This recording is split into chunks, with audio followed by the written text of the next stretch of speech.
also want to add one other thing which I think is really important. Republicans have now set a new precedent, which is to bring in presidents and former presidents to testify.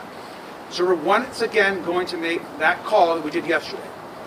We are now asking and demanding that President Trump officially come in and testify in front of the Oversight Committee.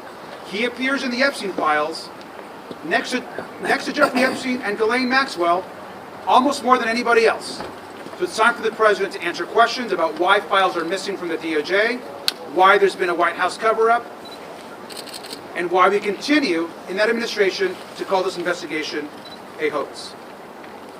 And finally, I'll review the call that we made yesterday that we are demanding, again, that the press and the public be allowed inside the depositions so that you can hear the answers and the questions directly. And if that's not going to happen, they need to release a full, unedited review of the questions and video within 24 hours of the end of these depositions. That means that the Secretary Clinton deposition needs to be released immediately today. So look, Democrats on the Oversight Committee are now calling on Donald Trump to testify for Congress regarding his knowledge of the Epstein files, thanks to the precedent set by who other than James Comar and the Oversight Republicans themselves. And let's be clear, this should not have come as a surprise. Everyone was clear that if Republicans wanted to establish this precedent where anyone can be hauled in front of Congress to answer questions about Epstein, including presidents, then it should apply to all presidents, not just Democratic ones. And of course, the point of this stunt by James Comar was obvious. He wanted the Epstein situation to devolve into the usual D versus R food fight, and he took his cues from who else but Trump. To get back to running the country, too. Millions and millions every week. You know, when Epstein was alive, nobody cared about him. When he's dead, they care about him. But it's really a Democrat problem. It's not a Republican, it's a Democrat problem. The only problem Republicans have is that we have to get back to, number one, running our country, and then number two, very importantly, letting the public know what a great job we're doing. But here's the problem. Democrats are not in a cult of personality. We are not going to blindly rush to Bill Clinton's defense just because he's a Democrat. Frankly, Bill Clinton should testify. I'm glad he testified. I also happen to think everyone involved should testify. And now, thanks to Comar, we have that precedent that says exactly that. And in fact, Comar was asked about this point. Here's what he had to say. Secretary Clinton said in her opening statement, if Republicans were serious about investigating Jeffrey Epstein, that you would call President Trump to testify. Why won't you? Well, President Trump has answered hundreds, if not thousands, of questions from you all about Epstein. And I think he's been very transparent in releasing the documents. We expect hopefully more documents to come in. We're still assessing the 3 million plus documents that we have. We obviously will be moving on to the next phase and bringing more people in for questions. Okay, let's get something straight.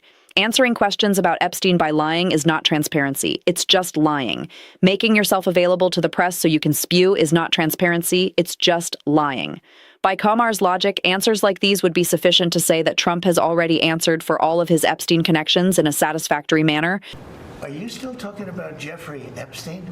This guy's been talked about for years. You're asking, we have Texas, we have this, we have all of the things. And are people still talking about this guy, this creep? That is unbelievable.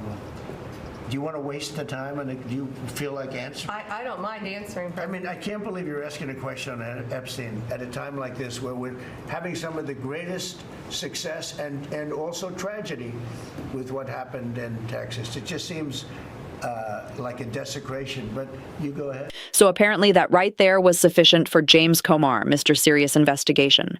But surely there must be a more satisfactory answer. If there's nothing incriminating in the files, sir, why are you acting as if... What did Jeffrey Epstein mean in his emails when he said you knew about the girls? I know nothing about that. They would have announced that a long time ago. It's really, what did he mean when he spent all the time with Bill Clinton, with the president of Harvard, you know, that is Summers, Larry Summers, whatever his name is, and all of the other people that he spent time with. Jeffrey Epstein and I had a very bad relationship.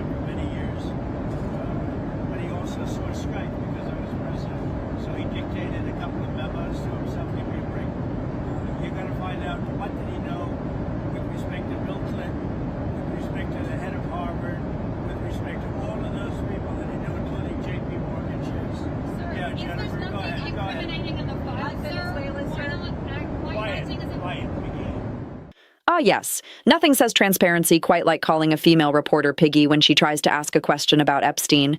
I guess that's the kind of open book nature that James Comar wanted to see. But hey, just for fun, let's try one more. You talked about Democrats who were in there. Elon Musk was also in there, and so was your Commerce Secretary Howard Lutnick and correspondence that he had with him. Did you read those new files that were published by the Department of Justice? I didn't. I have a lot of things I'm doing, a lot of things I'm doing. I don't know. You mentioned two names. I'm sure they're fine. Otherwise, it would have been major headlines. A lot of women who are survivors of Epstein's are unhappy with those redactions that came out. Some of them, entire witness interviews are totally blacked out. Do you think that they should be more transparent? With the fact that they thought they released too much. I heard that, and you tell me something else. No, I think it's really time for the country to get onto something else. Really. Now that nothing came out about me, other than there was a conspiracy against me, literally, by Epstein and other people.